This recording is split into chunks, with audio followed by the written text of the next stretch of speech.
Para que efeito, Sra. Deputada? Por uma interpelação à mesa sobre a condução dos trabalhos. Antes de eles terem começado, Sim. faça favor. Obrigada, Sra. Presidente. O Grupo Parlamentar do Chega gostava de pedir à mesa, e se nenhum dos restantes grupos parlamentares se opuser, para que, por uma alteração à grelha de tempos, que não será naturalmente nos tempos, mas sim, se em vez de ser uma resposta, uma introdução, depois os grupos parlamentares fazerem cada um a sua intervenção e depois resposta no final, se poderia ser no modelo de pergunta-resposta. Se ninguém se opuser, e se a mesa concordar, por favor. Eu penso que não há motivo nenhum para se alterar o modelo e a grelha, que é normal neste... Mas estou aberta a ouvir se algum representante dos partidos queira falar. Faça favor, Sr. Deputado Pedro Delgado Alves. Muito obrigado. O modelo de pergunta-resposta só existe e só está previsto regimentalmente para audiências de membros do Governo que vêm prestar conta da Assembleia. E, portanto, como se trata de uma audição solicitada, é uma audiência e, portanto, o método deve ser o mesmo que é utilizado em todas. Portanto, uma ronda de perguntas, ou melhor, uma intervenção inicial, depois as intervenções de cada partido e depois resposta no final. Não vemos razão para alterar também. Muito obrigada, Sr. Deputado. Pronto, eu penso que estamos todos de acordo. Não há... Sr. Deputado, faça favor. Muito obrigado, Sr. Presidente. Da nossa parte, nós estaremos absolutamente disponíveis para o modelo de pergunta e resposta. Obviamente, respeitamos a decisão da mesa e dos seus deputados. Eu penso que uma vez que nem...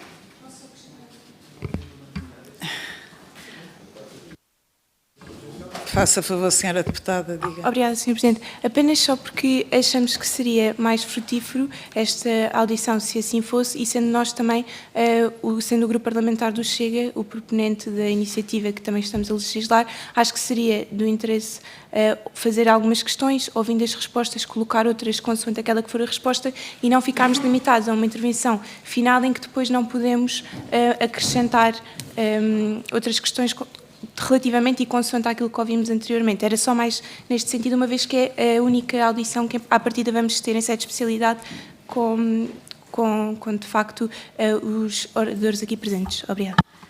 Obrigada, senhora. Eu penso que já não... Ainda há necessidade? Eu já tenho a minha decisão. Ok, faça favor. Só para dar duas notas. Esta é uma audiência solicitada pela Comunidade Islâmica de Lisboa, que temos todo o gosto de aceder. O Grupo Parlamentar do Partido Socialista ia solicitar, no âmbito dos projetos que se fizessem audiências, e ainda não seguiremos sequer o requerimento, também gostaríamos de ouvir a Comissão de Liberdade Religiosa e, portanto, provavelmente haverá essa oportunidade, mas se o Chega tinha tanto interesse em fazer estas audições, antes, durante ou depois de apresentar a iniciativa, podia ter feito um requerimento e não o fez. E, portanto, não deixa de ser peculiar que, pronto, mas como há regras sobre a forma como são conduzidas as audiências, não vejo razão, de facto, nenhuma para haver um comportamento diferente em relação a pessoas que nos solicitam uma audiência. Portanto, mantenho a posição e respeito também a posição da mesa. Obrigado. Muito obrigada, senhores deputados. A decisão da mesa é que, como disse inicialmente, não vejo motivo para se alterar aquilo que está previsto regimentalmente e se abrir precedente, ainda mais não havendo consenso. Porque há posições diferentes, não é? E, portanto, não havendo consenso, não vejo como até se poderia alterar o que é normal e o que está estabelecido legalmente. Sendo assim, vou dar início à audiência da Comunidade Islâmica de Lisboa. Começo por agradecer a vossa presença. Como sabem, tem uma grelha de tempos, têm 10 minutos para a vossa intervenção inicial, que podem ser distribuídos como acharem melhor. De qualquer forma, os 10 minutos são o tempo máximo. Façam favor, têm a palavra. Boa tarde a todos. Eu gostaria de perguntar apenas se seria possível começarmos por distribuir aqui umas brochuras que trouxemos para todos. Seria possível? Sim, podem. Muito obrigada.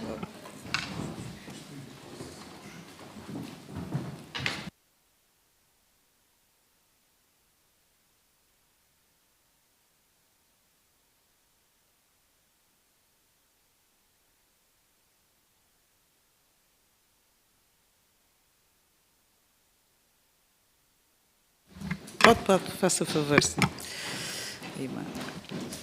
Muito boa tarde. Excelentíssimos senhores membros da Comissão de Assuntos Constitucionais, Direitos, Liberdades e Garantias, a coordenadora pela excelentíssima senhora deputada Nuno Menezes. Muito boa tarde a todos e muito obrigado pela oportunidade de partilha. Uma palavra de agradecimento especial ao excelentíssimo Sr. Presidente da Assembleia da República, Sr. Dr. José Pedro Aguiar Branco. Caríssimos, eu vou falar um pouco sobre a comunidade islâmica de Portugal, para ficarem com uma ideia, e neste momento eu estou a representar a comunidade islâmica de Portugal, cidadãos e famílias que há décadas escolheram esta nação para viver, trabalhar, contribuir e integrar-se. Somos parte ativa deste país, no trabalho, na economia, na sociedade. Não somos um corpo estranho, somos parte do corpo nacional.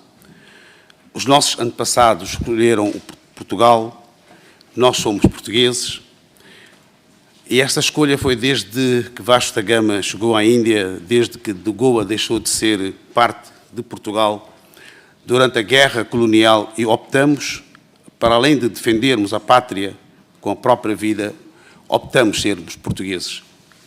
E nós somos portugueses. Portugal não foi para nós uma alternativa, foi uma escolha de liberdade, de dignidade, de esperança. Cumprimos-la todos os dias com o nosso trabalho, com a nossa dedicação, com a nossa lealdade ao Estado, à Constituição e às leis, e, acima de tudo, com amor à nossa pátria, que é Portugal. Somos portugueses, professamos o Islão. O Islão, desde a sua origem, podemos dizer assim, é uma crença, é uma religião, é um código de vida que defende a liberdade de crença e da prática, e é claramente referido no Sagrado Alcorão que não há imposição na religião. A fé não se impõe, adere-se por consciência, a prática não se impõe, vive-se por convicção. Agora falando sobre o véu. O véu integral, o nome que se deu foi a burca, ou o niqab, que há pessoas que associam com a prática religiosa, porque confunde-se com a cultura, onde a opção pessoal com imposição social. Esse é um dos erros que nós vimos no preâmbulo desta proposta da lei. Porquê? Que fique bem claro, a burca não é Islão. A burca é símbolo do Afeganistão. O niqab, e devem-se calcular o que é o niqab, portanto é onde se cobre a face, os olhos são visíveis, reflete a cultura saudita. Confundir culturas com a religião islâmica é um erro, a nosso ver, desta proposta. Caríssimos deputados, a recomendação, tanto no Alcorão como na Bíblia, ou nos outros livros sagrados, no que diz respeito ao vestuário, que seja um vestuário modesto, sem nenhuma especificação clara, e que permite a liberdade de interpretação, tanto num contexto geográfico ou no contexto temporal. Não devemos legislar sobre medos ou preconceitos, mas sim sobre factos, proteção e garantias. Estatisticamente, não existem dados que comprovam a pressão ou coação frequente sobre as mulheres, como o preâmbulo da proposta da lei sugere. A mulher muçulmana é livre de vestir o que ela quiser. É claro que respeitando as normas e as regras do país onde está inserida. A República não legisla sobre medos, mas sim sobre factos. A liberdade religiosa tem que ser garantida, a imposição religiosa tem que ser combatida e, para isso, estamos convosco a combater a imposição religiosa. Defender as mulheres, sejam elas muçulmanas ou não, é uma prática do Islão. Não significa proibir a sua liberdade de escolha. Significa garantir o direito à escolha. A liberdade religiosa é a nossa identidade. Direitos não se defendem retirando liberdades. Libertar à força nunca foi libertação. E permite-me uma comparação muito simples, com todo o respeito. Confundir o Afeganistão com o Islão. E tudo aquilo que nós vimos no Afeganistão, se nós associarmos com o Islão, e há, infelizmente, pessoas que o façam, façam, porque não têm conhecimento suficiente sobre o Islão, não conseguem separar. Se eu confundir o Afeganistão com o Islão, é como se eu dissesse ou confundir a Inquisição com a cristandade. E as pessoas dirão que não, isto é injusto. Então, da mesma forma, o que nós apelamos, que a proposta da lei é a proteção contra a coação e a sua eficácia depende da aplicação da lei. Se o fundamento for a identificação e a segurança, é o que também se fala, as leis de segurança também já existem e a obrigação de identificação está claramente prevista. Deixo uma pergunta de uma forma direta, mas serena. Não estaremos a legislar o medo do outro, transformando esse medo em lei? Portugal construiu-se com base de diversidade, na diáspora, nas migrações, na convivência. A comunidade islâmica, que foi fundada em 1968 por alguns muçulmanos que vieram das ex-colónias, e mais concretamente de Moçambique, e depois vieram da Guiné. E essa escolha foi porque somos portugueses, era como se mudássemos de uma cidade para outra cidade. Vive hoje, reafirma esse espírito plural, respeitador, empenhando, leal e fiel à pátria. Não queremos privilégios, mas também não queremos discriminação. Não queremos permissões especiais, mas também não queremos desrespeito. Somos todos iguais aos olhos do Estado, independentemente da cor, da raça, da religião. Somos pela igualdade, pela liberdade. Não somos um povo estranho, não. Somos parte desta grande nação. Somos portugueses, porque professamos o Islão, como há portugueses que professam o cristianismo, há portugueses que professam o judaísmo e há portugueses que não professam nenhuma religião. Minhas senhoras e meus senhores, deixo-vos um apelo à consciência. A proibição de cobertura faciais em nome da religião, para não dizer uma outra palavra, é um pouco absurdo, é injusto. Uma exclusão disfarçada de integração. Não devemos, na nossa opinião, legislar sobre estigmas, nem sobre os medos, nem sobre falsas percepções, mas sobre aquilo que sempre fez de Portugal um país grande. A liberdade, a dignidade e o respeito. E muito obrigado por me terem ouvido. Eu acho que eu falei 6 minutos, se eu não me engano. Quantos? 8. Ainda temos 2 minutos. Molana? Mais ninguém vai querer intervir? Posso intervir. Se a favor. Boa tarde a todos, excelentíssimos deputados. Falei de uma forma bastante curta, também só me sobram 2 minutos. Eu costumo dizer de que a comunidade que nós somos ou que nós estamos em Portugal vem de longa data. O meu bisavô, ainda na Índia, foi funcionário público português, optou por servir Portugal. O meu avô foi comendador em Moçambique. O meu pai foi comando na Guerra Colonial de 70 a 74. E nós somos portugueses. Em casa só se fala português. Os nossos filhos só falam português. E nenhum de nós na nossa família nunca viu uma burca os 40 anos que vive em Portugal. Eu já fui mais de 20 vezes à Arábia Saudita, viajei pelo mundo todo, nunca vi nenhuma. Estamos a tentar criar algo sobre que, não existe. Já vi, sim, outras situações, mas são questões culturais de povos específicos. Nós, como muçulmanos portugueses, não nos identificamos nesses rituais ou nessas práticas, pelo que não em nosso nome, por favor, não façam algo que depois nos identifica a nós, é que nos pesa a nós, porque na minha família ninguém usa nada daquilo. Não conheço, nem sou a favor, mas se a questão é segurança, estamos totalmente de acordo. Se a questão for a imposição, estamos totalmente de acordo em combater qualquer forma desse tipo de procedimentos. Agora, em nome de Islão, de uma forma incorreta, pedimos que tenham essa bondade. Obrigado. Muito obrigada. Eu passo agora a palavra aos grupos parlamentares.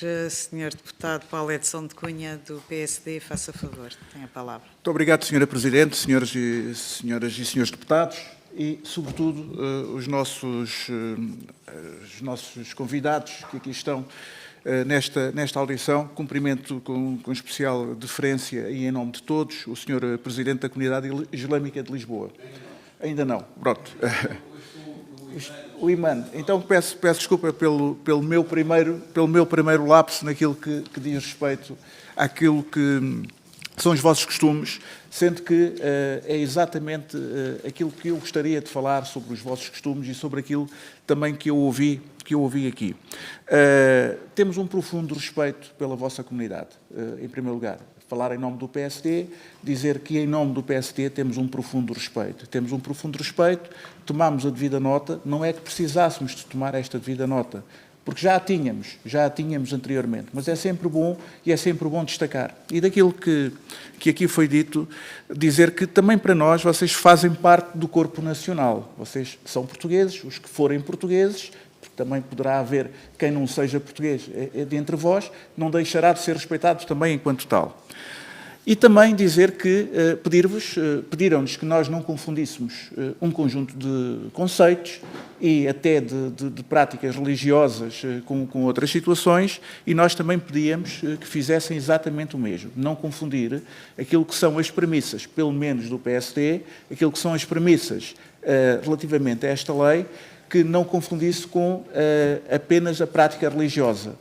Compreendo que tenham ido ao preâmbulo e compreendo que tenham visto atentamente tudo aquilo que vem no preâmbulo, mas chamava a atenção para aquilo que verdadeiramente importa. Esta é uma lei que tem o seu objeto, como qualquer lei normalmente o diz, visa regular regras de segurança e prevenção alusivas à identificação. Nada mais. Nós não estamos a regular o uso, não estamos a regular a religião, a forma como a religião pode ser exercida. Aliás, nós não estamos a regular a religião, de forma nenhuma. E queria deixar isto bem claro. Isto é o primeiro ponto e o mais importante de todos. Nós não estamos a regular a religião. Há uma alusão, aqui é uma questão de religiosa, mas é a mesma alusão que, quando fez a sua intervenção, e disse-o muito bem, fazendo aqui alusão, não era necessário isto, porque nós não temos esta prática. Nós, no nosso Código Penal, também fazemos esta alusão a todas as outras práticas que sejam ilícitas quando queremos prevenir uma determinada situação. Não quer dizer que estejamos a dizer que alguma pessoa está a fazê-lo naquela situação. A lei é geral e abstrata, e é desta forma que deve ser encarada. E, como eu disse, apenas no número 2 do artigo 2º, há aqui uma alusão direta à questão da religião, mas é de uma determinada forma, que é proibido forçar alguém a ocultar o rosto por motivos de género ou religião. É só aqui uma proibição se for por este tipo de motivos. Não está a dizer que alguém, por questões religiosas, não pode ocultar o rosto, em primeiro lugar, nesta proibição. E, sobretudo, não se pode ler uma lei isoladamente, lendo o número 1 desta mesma lei, é proibida a utilização em espaço público. Isto é que é importante. Isto é que é relevante. Em espaço público, de roupa destinada a ocultar ou obstaculizar a exibição do rosto. Este é o fim desta lei. O objeto desta lei é a ocultação do rosto e é uma questão de segurança, pública. É definido no artigo 3º exatamente isto. E na definição do artigo 3º, nós não vemos qualquer alusão à questão religiosa. Vemos alusão às questões puramente segurança. São considerados espaços públicos, as vias públicas, bem como os locais abertos ao público, afetos ao serviço público e em todos os locais onde sejam prestados serviços geralmente acessíveis a todos os cidadãos. Depois temos aqui, no número 3, as exceções, mas como podemos ver, não há aqui nenhuma alusão à questão da religião, não há aqui nenhuma proibição relativamente à religião, não há nenhuma relação direta com a religião. Era fundamental dizer isto. Também dizer que esta norma não é uma norma contra as burcas em particular, ou contra, depois não sei dizer outro nome, não queria cometer a segunda gafe da tarde, portanto, mas não visa nenhuma dessas situações em concreto, visa apenas uma questão de segurança.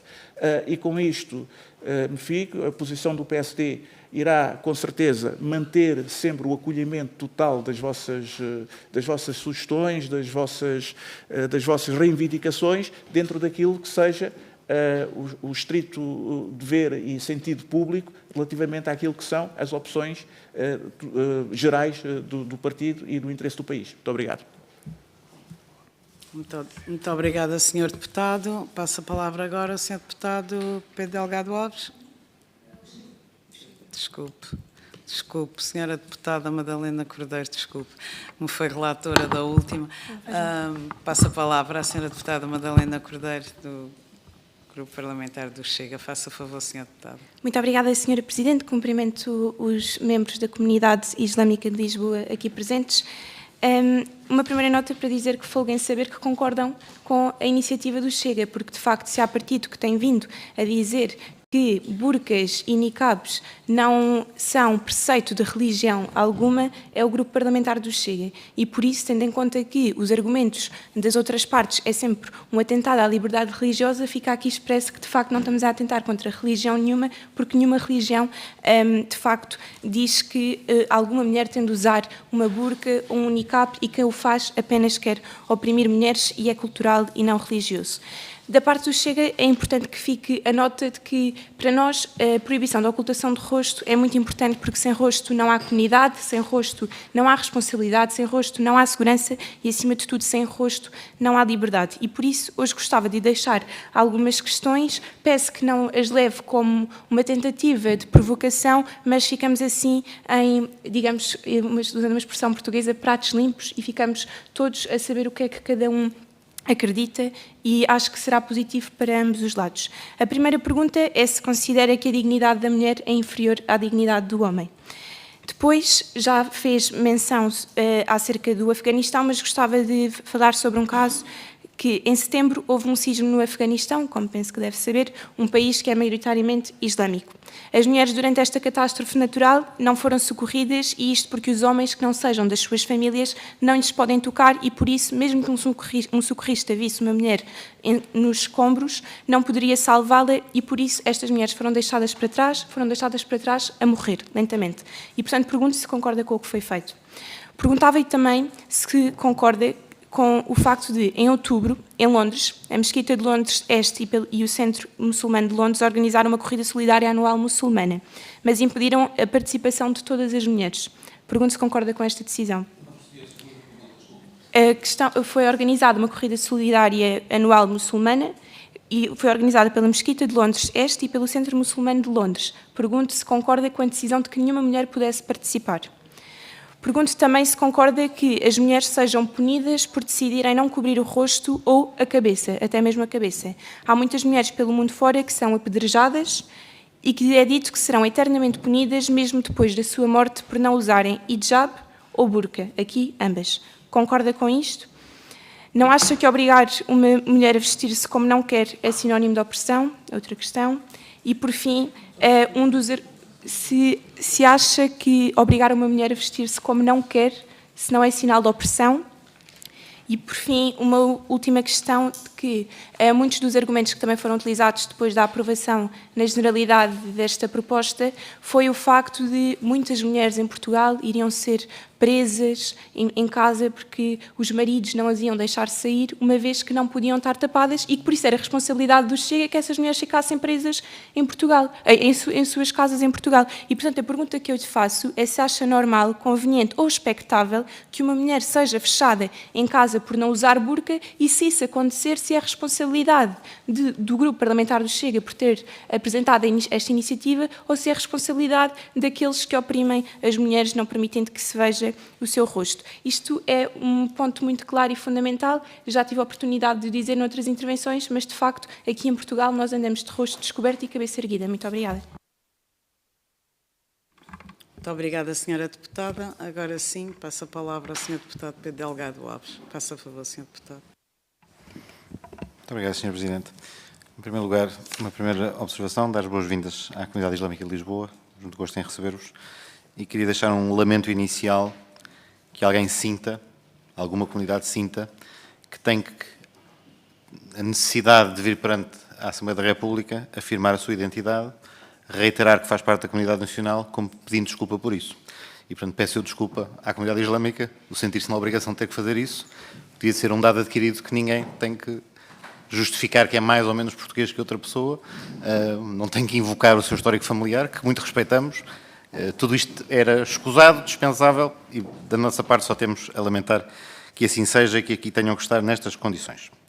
Dito isto, o que estamos a discutir, não obstante a intervenção anterior, obviamente cada grupo parlamentar fará as intervenções que entender no tempo que tem ao seu dispor, o que estamos a discutir não é a opinião de nenhuma comunidade ou de nenhuma pessoa que nos solicite uma audiência sobre práticas noutros pontos do mundo. Nós seguramente não iríamos fazer inquirições uns aos outros sobre o que é que cada deputado ou o que é que cada comunidade, ou não convocaríamos seguramente nenhuma confissão religiosa para lhe perguntar o que é que acha de práticas que possam ter acontecido noutros locais do mundo, praticados por outras pessoas há séculos, há décadas, há anos, há 5 minutos. Portanto, o que hoje devíamos estar aqui a discutir apenas é um texto de uma lei que foi apresentado, que tem uma exposição de motivos. Percebo e respeito a posição do Sr. Deputado Paulo Edson Cunha, que se afasta daquilo que é a exposição de motivos do texto que o Chega apresentou, mas que ele é muito claro e muito evidente ao procurar, através dessa iniciativa, alcançar objetivos políticos. E é isso que estamos aqui a discutir, política, na verdade. Estamos a discutir política e uma lei da República. E, na nossa República, como tive a ocasião de dizer, não estamos sequer a fazer uma discussão de fundo sobre se são elementos culturais, se são elementos religiosos, estamos a discutir uma lei da República que visa um objetivo, que é impedir a utilização de determinada indumentária no espaço público. O que é uma restrição de direitos fundamentais? Temos regras na nossa República para quando se fazem restrições de direitos fundamentais e para podermos fazer isto temos que responder a uma série de perguntas, no fundo. A primeira das quais é: há algum problema na sociedade portuguesa que justifique a necessidade de aprovação desta lei? Eu acho que aquilo que nos disseram, e aquilo que também já sabemos, aquilo que é visível a olho nu, não temos uma presença evidente da utilização de burcas na sociedade portuguesa que justifique ter que desenhar uma lei com este propósito. Podia que o confirmassem, mas eu acho que os dados que sabemos, aquilo que conhecemos da prática de comunidades que vivem entre nós e connosco há séculos, e em alguns casos no território nacional, no território continental português, há décadas, é evidente, é notório que não corresponde às práticas culturais ou religiosas, ou o que seja, das comunidades que aqui residem. Portanto, esta era a primeira pergunta e o ónus à qual se devia responder e para o qual pedimos a vossa ajuda para que respondam. Depois, uma segunda pergunta seria sempre aquela: há outras medidas que assegurem a segurança, porque se é um problema de segurança que está identificado, há outras medidas menos gravosas que o assegurariam? Também, daquilo que até ao momento vimos, não houve nenhuma tentativa de responder afirmativamente ou por outra via a esta pergunta. Mas mais importante que qualquer uma destas duas é aquilo que não podemos ignorar estar subjacente às propostas que estão em cima da mesa, que é saber se as leis estão a ser instrumentalizadas para estigmatizar comunidades particulares e para, em relação a grupos religiosos ou confissões ou grupos com outras origens geográficas, o que seja, não é o ponto relevante, é saber se a lei está a ser utilizada como um instrumento político, como um instrumento para gerar desconfiança, medo em relação às pessoas que estão nessa comunidade. E se este risco real, que prejudica a vida das pessoas, que as estigmatiza, se não é algo que o legislador tem que ter em conta quando se senta a redigir uma lei que é restritiva a direitos fundamentais, na ausência de evidência e que depois tem este efeito negativo. E, portanto, eu acho que a vossa intervenção inicial foi muito clara. Não cabe à Assembleia da República ajuizar ou tomar uma decisão sobre se uma determinada prática é religiosa, se é cultural. Isso é de outro domínio, é do domínio da sociologia, é do domínio da história das religiões, não é algo com que um Parlamento se preocupe. Um Parlamento preocupa-se com fazer leis. E as perguntas que vos queremos deixar são só estas. A evidência dos números que têm perante a realidade das comunidades em Portugal, por um lado, e se de facto sentem, e eu tenho pena de ter que fazer esta pergunta, mas infelizmente as sociedades em que vivemos hoje é esta, se de facto sentem que a vida das pessoas, dos membros da comunidade islâmica de Lisboa e do resto do país se estão a tornar mais difíceis perante a forma como estão a ser colocadas e a ser instrumentalizadas neste contexto, e isto também é algo que o legislador não pode deixar de ter em conta. E muito obrigado pela vossa presença e pelo vosso contributo para a construção da lei. Obrigado. Muito obrigada, Sr. Deputado. Passo agora a palavra ao Sr. Deputado Rui Rocha, da Iniciativa Liberal. Faça favor, Sr. Deputado. Muito obrigado, Sra. Presidente. Saúdo os representantes da comunidade islâmica, os restantes deputados presentes. Eu creio que o que faz sentido numa intervenção desta natureza é deixar claro qual é a posição que a Iniciativa Liberal tem e que eu próprio defendo nesta matéria. A minha posição e a posição que a Iniciativa Liberal teve ao longo deste processo é uma posição de que estamos... Não temos aqui nem uma questão religiosa, portanto, a decisão de proibir a utilização da burca não é uma questão religiosa, e disseram, e bem, que não há nada no Islão de acordo com as interpretações correntes maioritárias, que imponha nenhum tipo de ocultação do rosto das mulheres. E, portanto, para nós não é uma questão religiosa. E devo dizer também que não é, sobretudo, uma questão de segurança. Não se trata, sobretudo, de uma questão de segurança. Percebemos os argumentos da segurança, mas não é essa a nossa fundamental preocupação. A nossa preocupação fundamental é a preservação da dignidade das mulheres. E isso, para nós, é absolutamente fundamental. Nós vivemos num contexto de uma certa cultura e de uma certa civilização, que é, se quisermos simplificar os argumentos, a civilização ocidental. É uma civilização construída ao longo de séculos e séculos de luta pela liberdade, que tem os seus mártires, que tem os seus sacrifícios, que tem os seus momentos de avanço e de recuo. E essa luta pela dignidade das mulheres é uma luta que se prolongou durante muitos, muitos séculos e relativamente à qual nós, na Iniciativa Liberal, não admitimos um passo de recuo.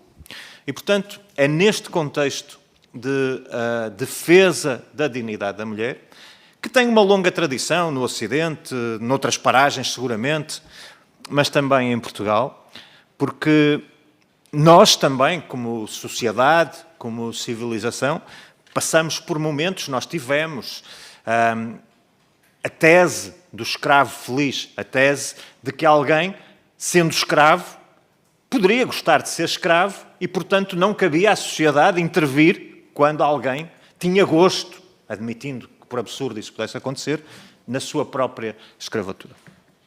Da mesma maneira, e não há muito tempo, na sociedade portuguesa, nós tivemos quem entendesse, provavelmente até de forma maioritária, que entre marido e mulher não se mete a colher. Aquilo que se passava dentro de portas era algo em que a sociedade, os vizinhos, a comunidade, não se devia meter. E nós, felizmente, fomos superando essas ficções que permitiam manter uma situação de indignidade dos escravos, de indignidade não desejada, mas das mulheres, muitas vezes e maioritariamente vítimas de violência doméstica, à qual a sociedade, a nossa sociedade, fechava os olhos. E isso é perfeitamente insuportável para a evolução que tivemos. Da mesma maneira, eu quero ser claro, e isto não é uma questão religiosa, é uma questão civilizacional. Eu não partilho da ideia de que todas as civilizações são iguais. Não partilho. Civilizações, depois podemos, às vezes o termo que se usa é deliberadamente ou involuntariamente utilizado para fazer confusão na discussão. E, portanto, se quiserem falamos de civilização, se quiserem falamos de cultura, se quiserem falamos de sociedades. Mas se calhar sociedades é mais fácil. Para mim, as sociedades não são todas iguais. Pela mesma razão que nós defendemos a nossa herança do caminho que fizemos contra estas sucessivas circunstâncias de indignidade, nós não podemos aceitar uma ideia de que as sociedades são todas iguais. Não são. As sociedades que não defendem as crianças não são iguais àquelas onde as crianças têm direitos mais envolvidos. As sociedades que admitem a indignidade e a opressão da mulher, por exemplo, não estão no mesmo grau de avanço e desenvolvimento que as sociedades que geraram um contexto em que as mulheres têm igualdade de direitos, igualdade de expressão, igualdade de participação na vida social. E, portanto, quando estamos perante estas circunstâncias, estamos sempre em situações em que o equilíbrio das coisas é muito complicado, porque, obviamente, nós, e eu como liberal, tenho um enorme respeito pela autodeterminação individual, mas não podemos ser inocentes ao ponto de imaginar que em determinadas circunstâncias esse direito à autodeterminação está garantido. E, portanto, da mesma maneira que a sociedade portuguesa, ao longo do tempo, foi evoluindo para considerar que entre marido e mulher se devia meter a colher, nós entendemos também que o argumento da autodeterminação não é definitivo e nos casos em que está posta em causa a liberdade das mulheres, nós devemos intervir. Uma última nota mesmo para terminar, para dizer que a estatística, o número de casos, não me parece definitiva aqui. Nós temos no Código Penal português o crime de escravidão. O ano passado não houve, creio eu, e se o ano passado houve em anos anteriores, nenhum caso denunciado de crime de escravidão. Não é por isso que nós vamos deixar de ter no nosso Código Penal uma previsão que faça a punição dessa circunstância no dia em que ela acontecer. E termino dizendo que eu já vi, muito poucas vezes, casos de utilização de burca em Lisboa e, portanto, não sendo esse um argumento definitivo, eu já vi e mesmo que não tivesse visto, poderia ter a mesma posição. Muito obrigado. Pronto. Muito obrigada, Sr. Deputado. Passo agora a palavra ao Sr. Deputado Filipe Sousa, do JPP. Faça favor, senhor. Muito obrigado, Sr. Presidente, senhores e senhores deputados.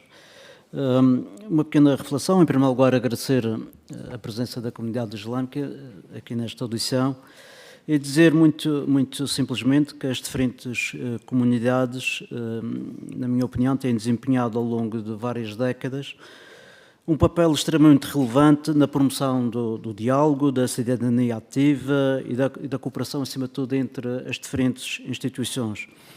Daí que a vossa presença nesta fase do debate técnico e jurídico, entendo assim, reforça para mim a importância de assegurar que todas as implicações do diploma sejam cuidadosamente analisadas, de modo a garantir clareza normativa e dizer, muito sinceramente, que o vosso documento que foi distribuído, já tinha tido a oportunidade de ler há 2, 3 dias atrás, deixou-me aqui com a perfeita noção do que é o Islão, que não fazia claramente a ideia, tinha uma ideia contrária, mas acima de tudo acho que deixou aqui marcas que leva-me a refletir e a encarar o Islão, não só pela a vossa presença aqui nesta comissão e, acima de tudo, pela forma como o documento foi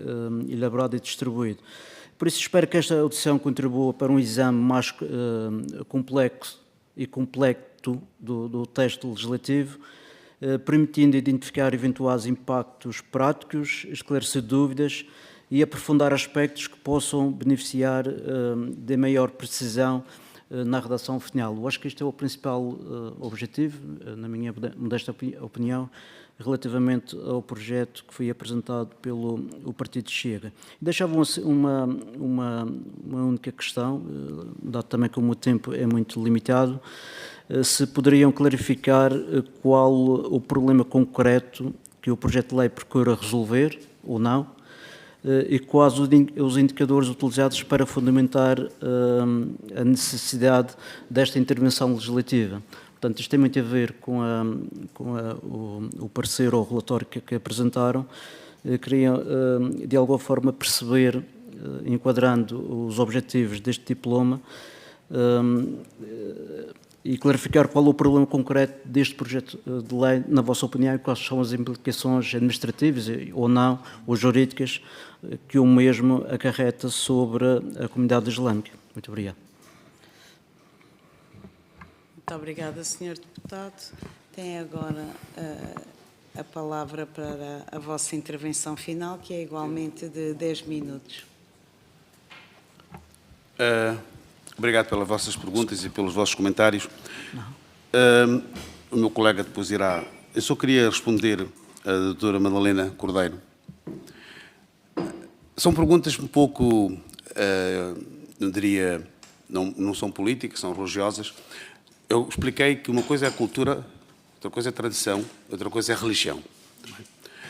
Primeiro, quem salvar uma vida salvou toda a humanidade.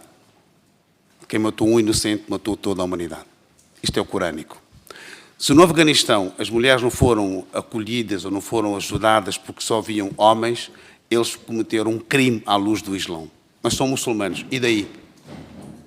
Portanto, à luz do Islão, cometeram um crime de não terem salvado, não terem apoiado aquelas mulheres que estavam numa situação caótica, complicada.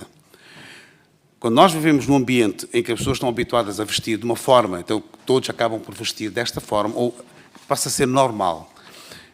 E quando viajamos, quando vamos para um outro país, é claro que a pessoa tem que se adaptar às normas e, acima de tudo, a dignidade da mulher é sempre elevada no Islão.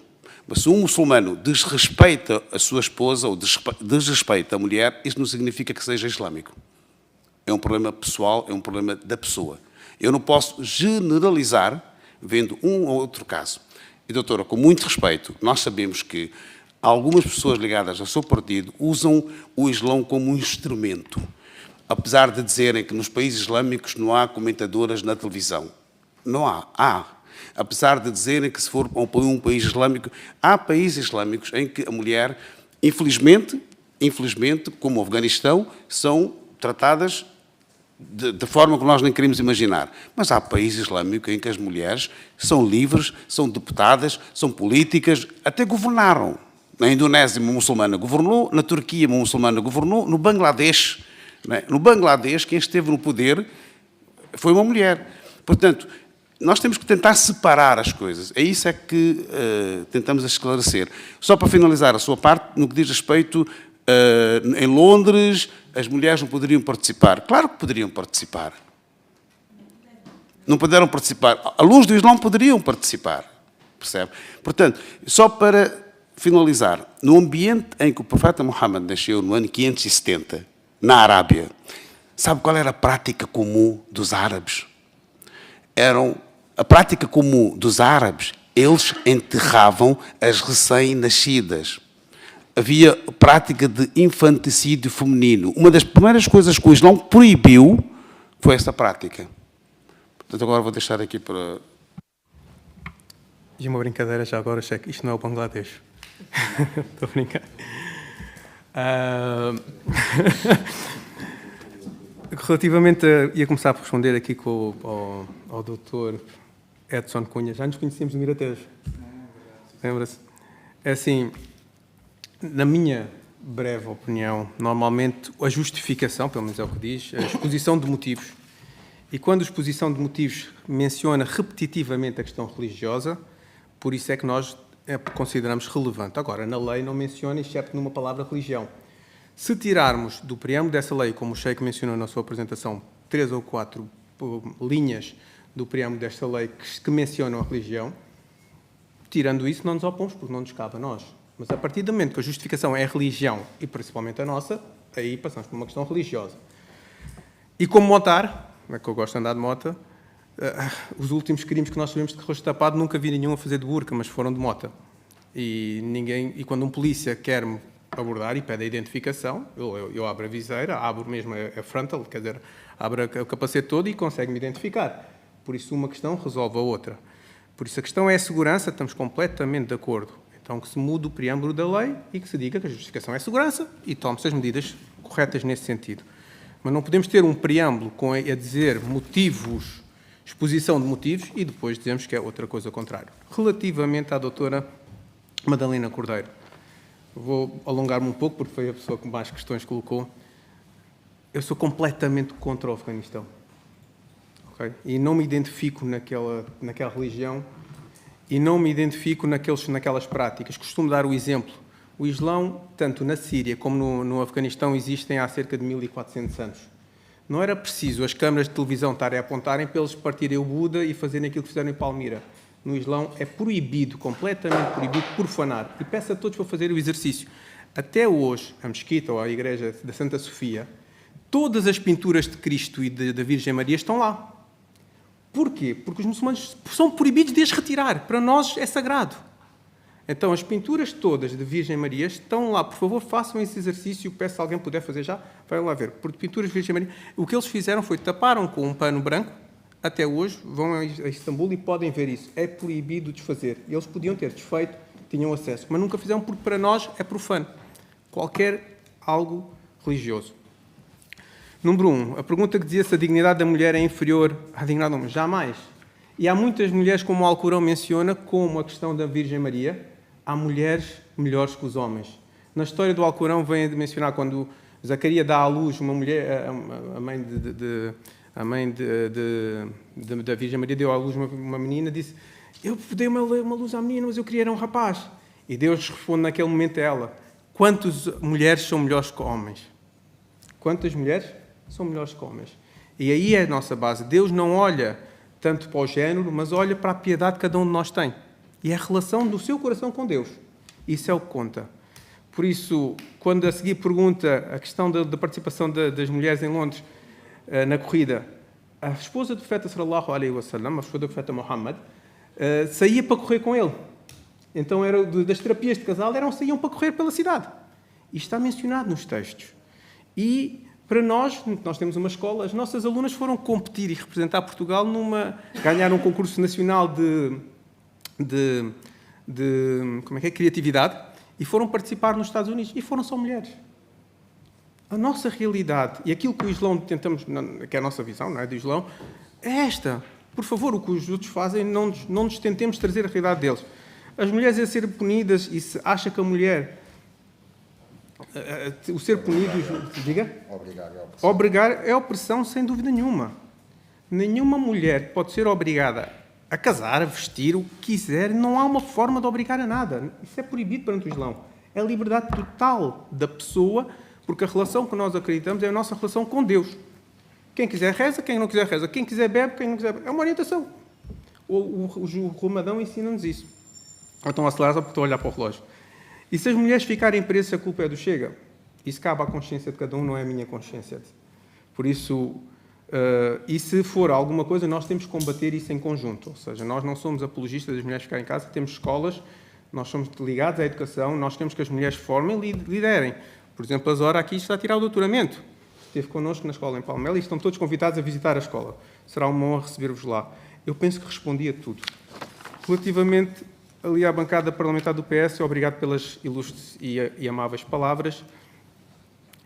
O que nós sentimos foi que a questão da burca foi igual à questão do Bangladesh, que encontraram os miúdos, que acabou com os dedos cortados, porque começou-se a violentar as situações. Nós que não temos mais para onde ir, porque nós somos portugueses, não nos vemos em outro lado, começámos a ouvir repetitivamente, quando começou esta proposta de lei, vai para a tua terra. Eu disse, esta é a minha terra, eu não tenho poder ir mais. Eu não posso voltar para Moçambique, eu não posso voltar para a Índia, porque não me aceitam mais lá. Porque os meus avós negaram o passaporte indiano quando aceitaram português e a mesma coisa fizeram em Moçambique. Quando decidiram lutar por Portugal, impediram-nos de voltar para lá. E hoje, vai para a tua terra, a nossa terra é Portugal.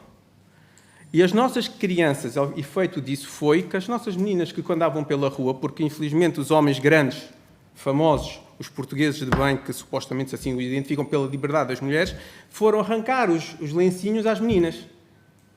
Isso é que eu acho errado. É uma barbaridade de um homem adulto ir arrancar lencinhos a crianças e pensar que está-se a fazer um grande favor. Ali, relativamente à questão da iniciativa liberal, nós concordamos totalmente em que não se pode tapar o rosto por questões de segurança, mas aí que seja abordado como o polícia se me vê de moto, vai mandar parar e eu abro o capacete. Se for uma questão religiosa, eu deixo isso para as pessoas decidirem, não é por nós. Para nós não utilizamos.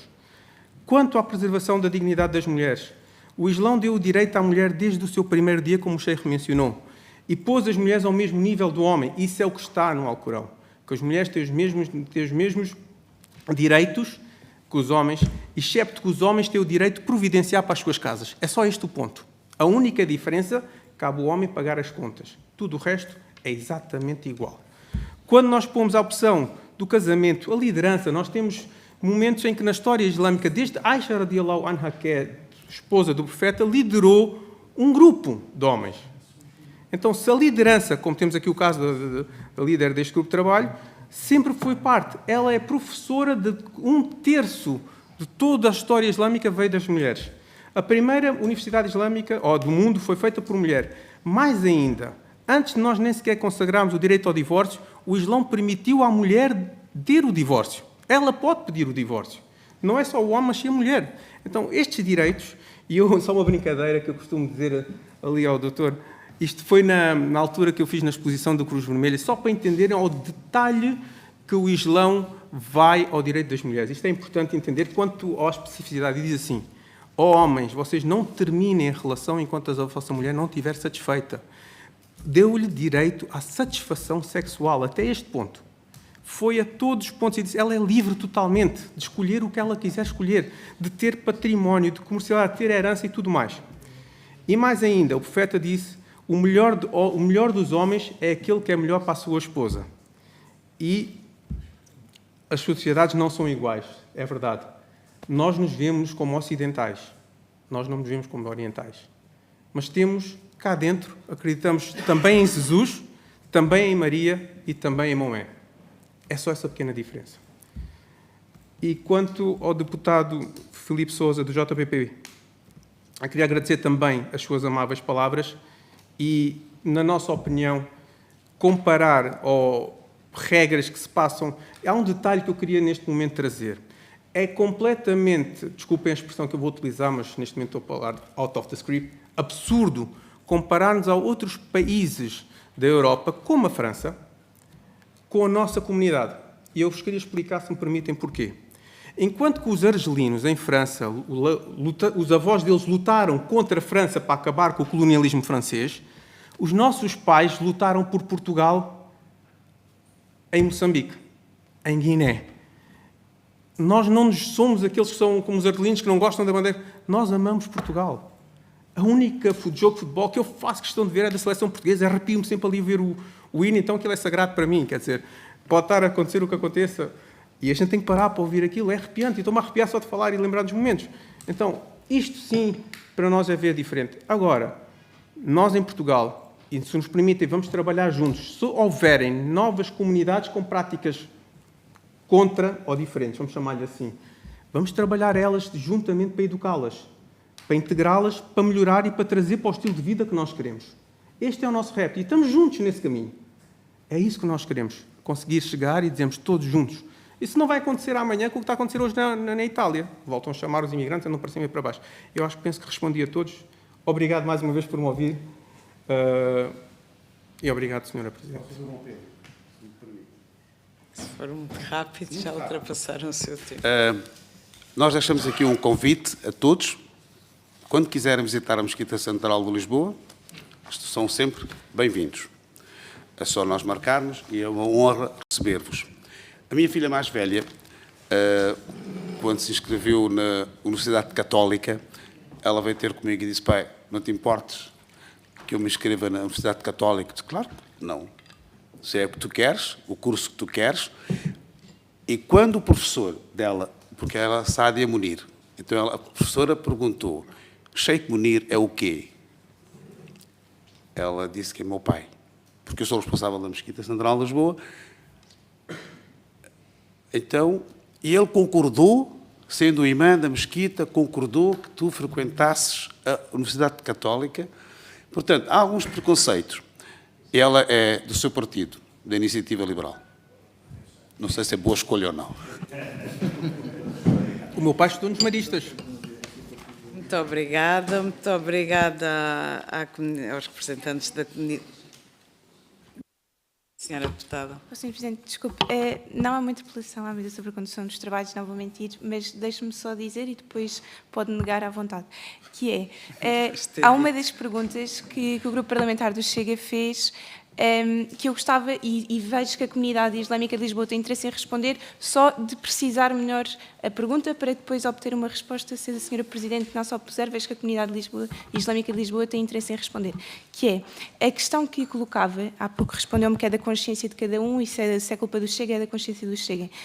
Da consciência do Chega estamos bastante tranquilos, e por isso pergunto, enquanto representante da comunidade islâmica de Lisboa, se um pai ou um marido proibir uma mulher de sair de casa por não usar burca ou niqab, se considera a comunidade islâmica de Lisboa, se é culpa da proposta do Grupo Parlamentar do Chega ou deste marido ou pai que não deixou a sua filha ou mulher sair de casa. Obrigada. Senhora Deputada, eu penso que não vamos voltar à ronda e, aliás, penso que os senhores representantes da comunidade islâmica de Lisboa já responderam, podem não ter respondido taxativamente, mas eu penso que eles eu faço questão de responder, não é um problema nunca. Muito boa tarde, então. Eu vou-lhe explicar de maneira muito simples o que é a nossa realidade enquanto muçulmanos cá em Portugal. Ninguém tem o direito de nos dizer o que é que nós devemos vestir, como é que nos devemos vestir, quando é que vamos sair, para onde vamos e o que fazemos. Nós, mulheres muçulmanas, temos toda a liberdade de fazermos o que nós bem entendermos. Não há um pai, não há um marido que tenha algum tipo de dever ou de obrigação, ou aqui há algum tipo de coação. Quando este tipo de casos acontecem, independentemente de ser uma mulher muçulmana ou não, e nós sabemos porque existem imensos casos de violência atualmente, infelizmente, no nosso país, é sempre culpa de quem faz o ato, é sempre culpa de quem faz este tipo de coação. Nunca tem a ver com a religião, portanto, não faz sentido mesmo. Se eu amanhã quiser tirar o meu hijab e sair à rua, não vem ninguém atrás de mim a policiar, a questionar, e nem sequer tem esse direito. Aqui, como o meu colega referiu, é entre mim e entre Deus. É a minha fé, é individual. Portanto, ninguém mais tem nada a ver com isso. Espero que tenha... Muito obrigada. Eu queria só colocar-vos uma questão. Estes vídeos são publicitados no canal. Se autorizam também que a documentação que entregaram seja igualmente publicitada. Muito obrigada pela vossa vinda.